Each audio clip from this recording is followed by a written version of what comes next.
មេកាម្នាក់នេះពិតជាគួរឲ្យចាប់អារម្មណ៍ណាស់ប្រហែលជាដឹងថាខ្ញុំបានព្យាបាលជំងឺប្រពន្ធលោកស្រុកជាសះស្បើយហើយទើបមកសម្ដែងការគួរសមបែបនេះបើមិនអញ្ចឹងទេអ្នកណាទៅខ្វល់នឹងអ្នកប្រមាញ់តូចតាចម្នាក់នោះការចម្រាញ់ឲ្យបរិសុទ្ធគឺទទួលបានជោគជ័យហើយពិតជាមិនអាចខ្វះការពង្រីកការផលិតនិងការលក់បានឡើយល្មមអាចប្រឹក្សាយោបល់ជាមួយមេកាលូបានមេកាធ្វើដំណើរមកពីឆ្ងាយតតែពិសាបៃសិនចាំអញ្ជើញទៅវិញទូដាឃើញចិនជូអានមានភាពរាក់ទាក់បែបនេះគឺត្រូវចិត្តគាត់ខ្លាំងណាស់ពេលនេះនារីទាំង3នាក់របស់ស៊ូយៀនក៏បានធ្វើម្ហូបអាហាររួចរាល់ហើយដែរចំពេលដែលត្រូវពិសាបាយចិនជូអានបានយកក្រនមួយមករួចបាច់អំបិលមកចូលនៅលើទៅមានម្ហូបសាមញ្ញ2-3មុខចិនជូអានបានយកដៃចាប់ច្បិចមួយដងអំបិលដែលម៉ត់ល្អិតដូចជាព្រើត្រូវបានបាច់សពទៅលើមុខម្ហូបនេះ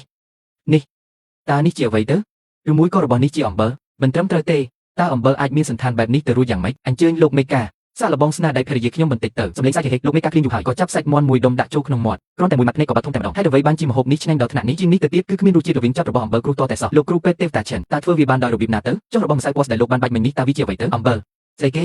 របស់នោះជាអំបិលហ្នឹងតើអំបិលអាចមកល្អិតនិងស្គូបែបនេះបានយ៉ាងម៉េចទៅពិតជាអំបិលមែនគ្រាន់តែខ្ញុំប្រើវិធីសាស្ត្រពិសេសដើម្បីធ្វើវាឲ្យចេញជាបែបនេះមិនត្រឹមតែគ្មានរសជាតិមិនល្អនោះទេថែមទាំងប្រើវិធីពេទ្យដើម្បីកម្ចាត់ជាតិពុលដ៏ធ្ងន់ធ្ងរចេញទៀតផងប្រាកដមែនហើយលោកគ្រូពេទ្យទេវតាចិនពិតជាអ្នកមានសមត្ថភាពខ្ពស់មែនទូដាក្រោកឈរឡើងគូសំដោយក្តីគោរពគាត់ពិតជាកោតសរសើរចិនជូអានពីចិត្តពិតប្រាកដមែនអាចកម្ចាត់ជាតិពុលដែលមើលឃើញនឹងភ្នែកចេញបានតើនេះជាសមត្ថភាពអស្ចារ្យកម្រិតណាទៅលោកមេកាគុំគូសំពេចអីទៀតត្រឡប់ទៅវិញខ្ញុំនឹងជួបរបស់នេះ